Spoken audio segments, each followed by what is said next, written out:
A friend of mine in New York City has a half-fare transit card, which means that you get on buses and subways for half price. And the other day when he showed his card to the token attendant, the attendant asked what his disability was, and he said, "I have AIDS." And the attendant said, "No, you don't. If you had AIDS, you'd be home dying." And so I wanted to speak out today as a person with AIDS who is not dying.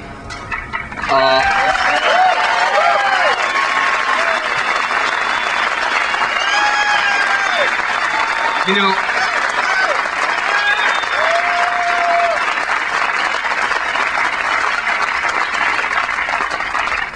for the last 3 years since I was diagnosed, my family thinks two things about my situation. One, they think I'm going to die, and two, they think that my government is doing absolutely everything in their power to stop that. And they're wrong on both counts. So, if I'm dying from anything, I'm dying from homophobia. If I'm dying from anything, I'm dying from racism. If I'm dying from anything, it's from indifference and red tape, because these are the things that are preventing an end to this crisis.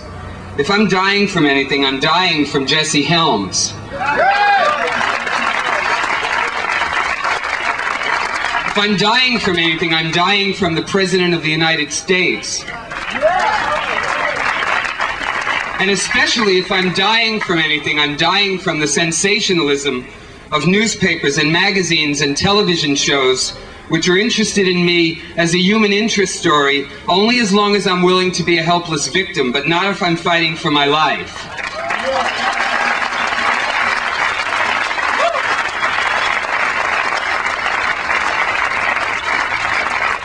If I'm dying from anything, I'm dying from the fact that not enough rich, white, heterosexual men have gotten AIDS for anybody to give a shit.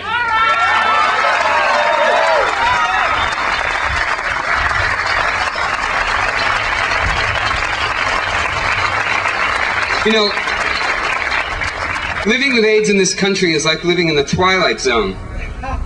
Living with AIDS is like living through a war which is happening only for those people who happen to be in the trenches. Every time a shell explodes, you look around and you discover that you've lost more of your friends. But nobody else notices. It isn't happening to them. They're walking the streets as though we weren't living through some sort of nightmare. And only you can hear the screams of the people who are dying and their cries for help. No one else seems to be noticing. And it's worse than a war. Because during a war, people are united in a shared experience. This war has not united us, it's divided us. It's separated those of us with AIDS and those of us who fight for people with AIDS from the rest of the population. 2.5 years ago, I picked up Life magazine and I read an editorial which said, "It's time to pay attention because this disease is now beginning to strike the rest of us." It was as if I wasn't the one holding the magazine in my hand. And since then, nothing has changed to alter the perception that AIDS is not happening to the real people in this country. It's not happening to us in the United States, it's happening to them. To the disposable populations of fags and junkies who deserve what they get.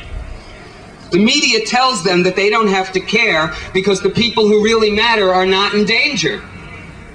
Twice, 3 times, 4 times, the New York Times has published editorials saying don't panic yet over AIDS. It still hasn't entered the general population, and until it does, we don't have to give a shit. And the days and the months and the years pass by, and they don't spend those days and nights and months and years trying to figure out how to get hold of the latest experimental drug and which dose to take it at and in what combination with other drugs and from what source and how are you going to pay for it and where are you going to get it, because it isn't happening to them, so they don't give a shit. And they don't sit in television studios surrounded by technicians who are wearing rubber gloves who won't put a microphone on you. Because it isn't happening to them, so they don't give a shit. And they don't have their houses burned down by bigots and morons. They watch it on the news and they have dinner and they go to bed because it isn't happening to them and they don't give a shit. And they don't spend their waking hours going from hospital room to hospital room and watching the people that they love die slowly of neglect and bigotry because it isn't happening to them and they don't have to give a shit. They haven't been to 2 funerals a week for the last 3 or 4 or 5 years. So they don't give a shit because it's not happening to them. And we read on the front page of the New York Times last Saturday that Anthony Fauci now says that all sorts of promising drugs for treatment haven't even been tested in the last 2 years because he can't afford to hire the people to test them. We're supposed to be grateful that this story has appeared in the newspaper after 2 years. Nobody wonders why some reporter didn't dig up that story and print it 18 months ago before Fauci got dragged before a congressional hearing.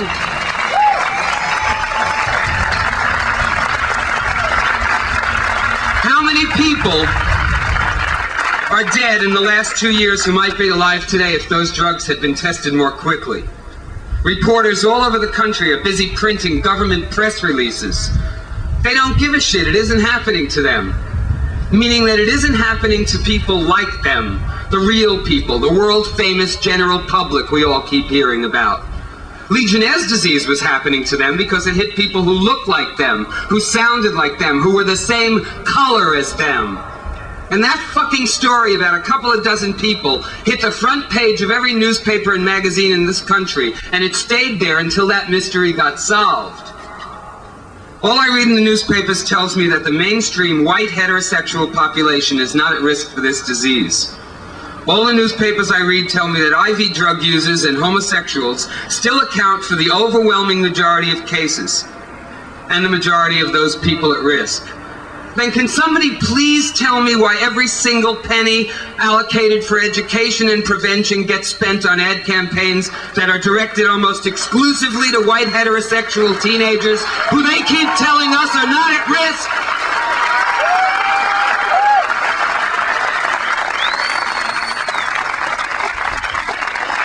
Can somebody tell me why the only television movie ever produced by a major network in this country about the impact of this disease is not about the impact of this disease on the man who has AIDS, but of the impact of AIDS on his white, straight, nuclear family?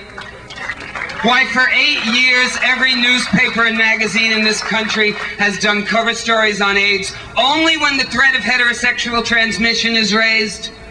Why for 8 years every single educational film designed for use in high schools has eliminated any gay positive material before being approved by the Board of Education? Why for 8 years every single public information pamphlet and videotape distributed by establishment sources has ignored specific homosexual content? Why is every bus and subway ad I read and every advertisement and every billboard I see in this country specifically not directed at gay men? Don't believe the lie that the gay community has done its job and done it well and educated its people. The gay community and IV drug users are not all politicized people living in New York and San Francisco. Members of minority populations, including so-called sophisticated gay men, are abysmally ignorant about AIDS. If it is true that gay men and IV drug users are the populations at risk for this disease, then we have a right to demand that education and prevention be targeted specifically to these people, and it is not happening. We are being allowed to die while low-risk populations are being panicked, not educated, panicked, into believing that we deserve to die. Why are we here together today? We're here because it is happening to us, and we do give a shit. And if there were more of us and less of them,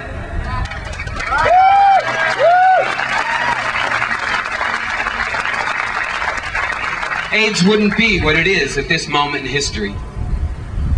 It's more than just a disease which ignorant people have turned into an excuse to exercise the bigotry they have always felt. It is more than a horror story exploited by the tabloids. AIDS is really a test of us as a people. When future generations ask what we did in this crisis, we're going to have to tell them that we were out here today. And we have to leave a legacy to those generations of people who will come after us. Someday the AIDS crisis will be over. Remember that. Right on. And when that day comes,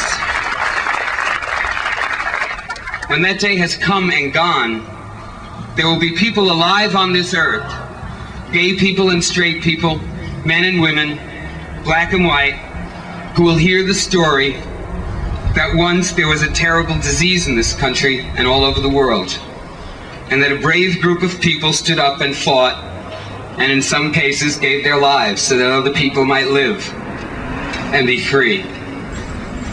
So I'm proud to be with my friends today and the people I love, because I think you're all heroes, and I'm glad to be part of this fight. But to borrow a phrase from Michael Callan's song, all we have is love right now. What we don't have is time. In a lot of ways, AIDS activists are like those doctors out there. They're so busy putting out fires and taking care of people on respirators that they don't have the time to take care of all the sick people. We're so busy putting out fires right now that we don't have the time to talk to each other and strategize and plan for the next wave and the next day and the next month and the next week and the next year. And we're going to have to find the time to do that in the next few months. We have to commit ourselves to doing that. And then after we kick the shit out of this disease, we're all going to be alive to kick the shit out of this system so that this never happens again.